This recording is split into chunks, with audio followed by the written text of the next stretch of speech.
Uh, and our younger employees here at LBW, for example, have said that Facebook is where my friend's mother posts her Florida trip pictures. Their other asset, Instagram, is better than Facebook, but it's not winning the battle necessarily versus TikTok. TikTok is doing incredible things within the space and is kicking its butt.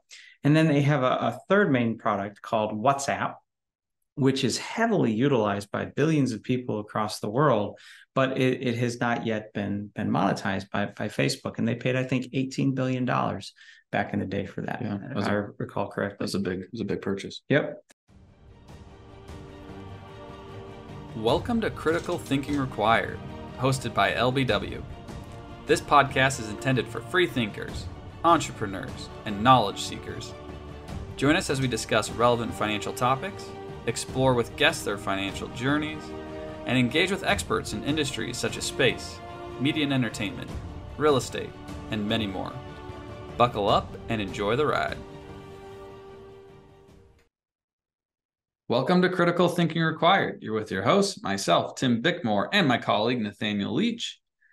And today we're going to talk about a hot topic, which Nathaniel loves to talk about all the time, right? He's a hot topic kind of guy. Nope. But it has created some buzz, and we did want to pull Nathaniel in here to get some of his opinions on this. And what I'm talking about is Threads. Obviously, I would say most of our viewers should be familiar because we're going to give some stats. A lot of people have already joined Threads, quite a few people. And Threads is in a Twitter competitor, and that is coming from Meta, or as many people think of Facebook, right? Meta, who owns Facebook, who also owns Instagram. It is their version of Twitter. What you can do on Twitter is you can, post small snippets, post videos, audio recordings, different things to your followers. It's usually limited to a number of characters that you can only post. So it's meant to be really short snippets of information. Threads, you can do very similar things. Yep. And we might get into a little bit how it's created a little bit of heat between Twitter as well as Threads. Now, what's crazy about this and why it's become such a hot topic is that Threads hit 100 million subscribers within 2 days. Now, to give that some context, ChatGPT, for them to hit 100 million users, it took 2 months. TikTok, 9 months. Instagram, 30 months. Pinterest, 41. Spotify, 55. Telegram, 61. Uber, 70. And Google Translate, 78 months. So this is extremely fast, really quick for active users on a platform. Now, there is a little bit of nuance because essentially you could easily convert your Instagram profile over to Threads, which gives it a little bit of an ease of use, I would say. Now, Nathaniel also brought up, though, that Google Translate had a very similar kind of advantage that if you were a Google user, you could then use Google Translate. One could argue that maybe people aren't using Google Translate as much as they would on Instagram. Not as much of a use case. Of a Threads platform, but it's still impressive to say the least. But there might be a little bit of cheating when you compare it to like a ChatGPT, which recently just hit 100 million users in 2 months. Another just a little bit of context here as well is it took the number of active users on a telephone 75 years and an active number of users on a cell phone 15 years. So this is extremely fast and quick, and this is why it's become such a hot topic. One last note on Threads, which is interesting, and this again kind of goes back to this little cheating kind of area, is if you do get a Threads account, you cannot delete it without deleting your Instagram account. Very smart on Meta's part. But again, it's probably kind of artificially lifting up some of those active users and making sure that they continue to be active on said platform. Yeah. So be careful what you post on there. Yes. Okay. Now that we kind of set the stage, Nathaniel talked a little bit about why this is such a hot topic. And literally this came out, I think, over the weekend. Now we want to talk a little bit about Twitter. Why is Twitter involved in this? And what's going on the Twitter side, and what has been some of their issues, and what is some of this hot topic or this fight between Threads and Twitter? So Twitter historically had an issue with monetizing its dominance, its revenue, so to speak, and it also had some difficulty with its expenses. But the theory went that over time the revenues would grow greater than the expenses would, but that never really materialized while Twitter was a publicly traded company. So, as most people are aware, Twitter was bought by Elon Musk, and that deal closed late last year. And since that has happened, uh, there's been a lot of turmoil. He confirmed in a BBC interview that he fired 80% of Twitter's old staff. Some people make comments that they didn't really feel any difference. Maybe they should have been fired if they were not making contributions to the product. There's been some changes with regards to how people have thought about themselves on the platform. If you're not paying for it, you are the product, so to speak. So Twitter's actual clients are the advertising companies that advertise on their website, and they have experienced numerous technical issues where their ads are because of Twitter's algorithm, the advertisers' ads are being placed behind ads from pornography, for example.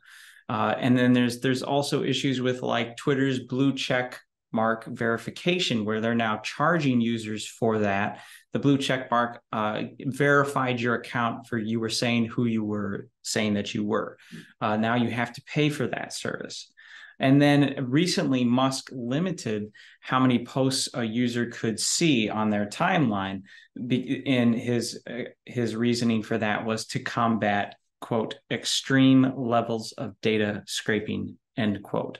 And that's actually been a huge problem for some Twitter users because they can no longer go back and look at the history of tweets and the interactions that they've had with other individuals. That's very valuable to people. I was just reading today a write-up from a blog writer that I follow, and he was detailing about how there's still some attributes to Twitter in the sense that like it actually brought communities together. Like he's saying that the good far outweighed the bad, even with some of its user interface issues, because of the community that he and his new friends were able to create.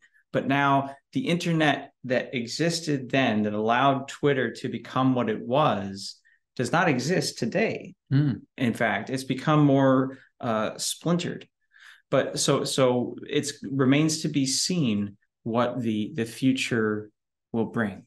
And if I'm understanding the data scraping that Musk has brought up recently, some of that is due to these LLM models or artificial intelligence that they're essentially taking that information to use for the algorithms, I believe, is part of the problem or issue. That's one part of it. Yeah. Another part that I'm more familiar with is, for example, if you subscribe to a news gathering service, for example, all of that history that was a part of Twitter, that those timelines, those could be scraped to bring back Twitter posts so that they could then be aggregated within the news system. If you paid for a kind of news aggregation system, and the news system could do that without paying Twitter for that right. So I think that Musk is trying to get paid for all of these tweets, and he's clamping down on that.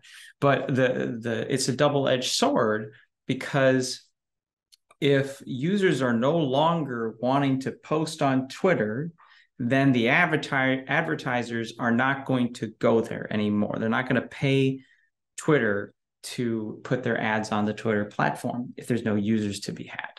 Which then enters in Threads, which creates another platform to do something very similar. So that brings us to Threads. Twitter's having a lot of issues, potential turmoil. And I mean, I feel like this has been going on even prior to Elon Musk taking over Twitter. They were having some of these issues being a publicly traded company, and it's created a potential gap to fill. And it looks like Meta is trying to do that via their new app, Threads. which is interesting. So we know that right now Elon Musk has taken over Twitter, and it is now a private company, which investors like ourselves would not be able to enter into, like a publicly traded company. Correct. Meta, you do have the ability to buy it on the public markets. So with all this going on, with what's happening with Threads and Twitter, like, what is your opinion or potentially investing in Twitter theoretically? I know that you can't do that actually, but theoretically, or Meta. What are some of your thoughts on that? So with Twitter, it had the advantage of being the so-called digital public square of our era, and it did provide that as a service to a certain extent, but there were still some shortcomings there. When you then measure that with what I mentioned about the revenues and expenses, and then in theory the differences, the profit that would have grown over time, they didn't execute well on that. And that's the risk that you take on if you have an opportunity to invest in a company like Twitter, or any other company for that matter, is that it might have a great idea and it might have a huge white space to fill, but you always have to deal with the risk of execution. Yeah. And I think that if Twitter were available for investment today, there would not only be the execution factor, but there would also be the Elon Musk factor, which is it appears that there can be benefits to having one person in control if it is executed well. In this particular case, with all the news that has come out of Twitter after being bought by Musk, it appears that the news is not good. So I would say that due to management risk, as well as the then thereby default execution risk, that Twitter would not make sense as an investment. As it regards to Meta, again, this is not investment advice. Meta is a publicly traded company. It's an older company.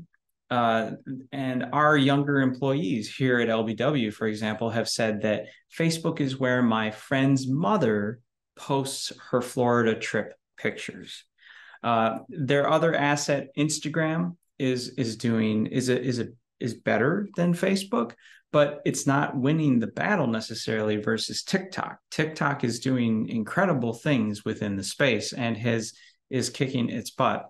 And then they have a third main product called WhatsApp, which is heavily utilized by billions of people across the world, but it has not yet been monetized by Facebook. And they paid, I think, $18 billion back in the day for that, if I recall correctly. It was a big purchase. Yep.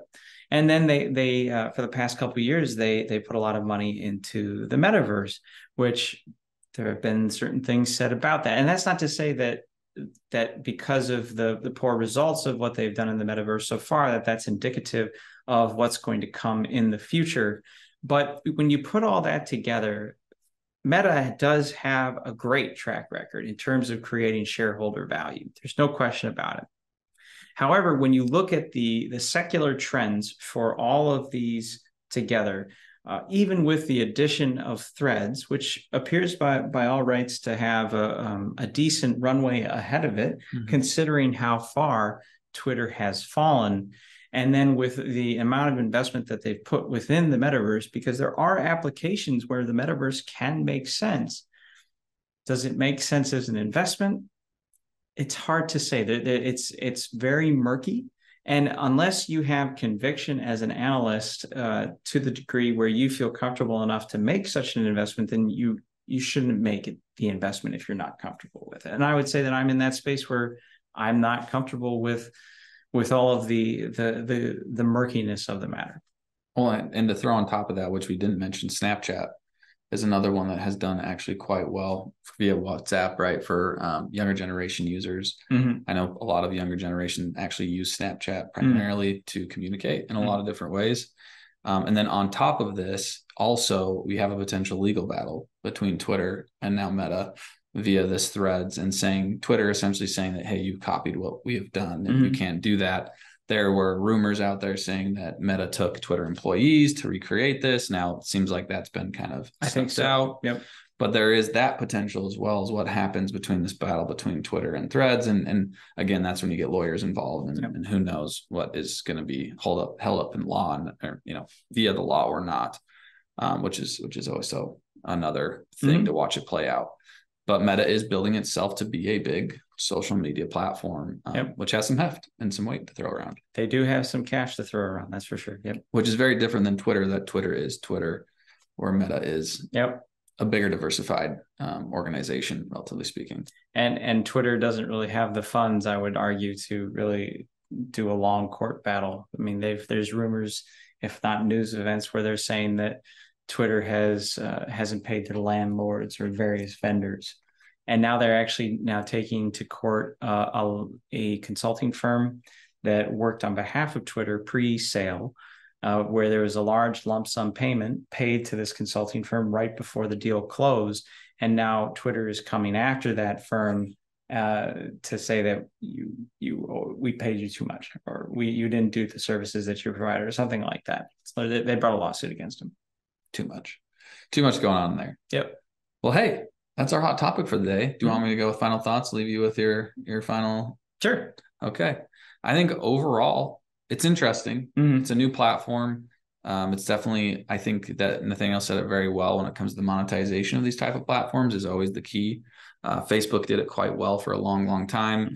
Apple kind of put a little bit of a hamper on that a few years ago, but it looks like they're trying to diversify and still continue their ad generation machine via Instagram, now potentially Threads, which would make sense for where they are at as a company, which is just interesting. I think the Twitter situation is interesting. To be honest, for a user, for me, I was on Twitter when it first came out back in like 08, 09 or whatever it may have been.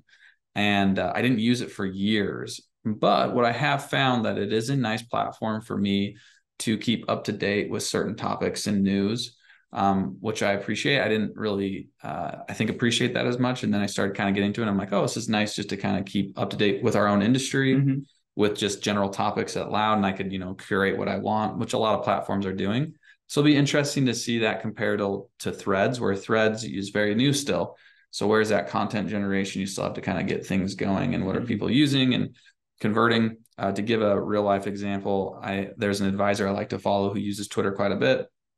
And he stated that he's going to try to use Twitter for as long as he can before he feels like he has to move a lot of his stuff to Threads. So Twitter will be his primary app for the time being until he sees things change, which is interesting in the sense there's still probably some sort of competitive moat for Twitter to a certain degree, but doesn't mean Threads isn't too far off on trying to rival that pretty quickly.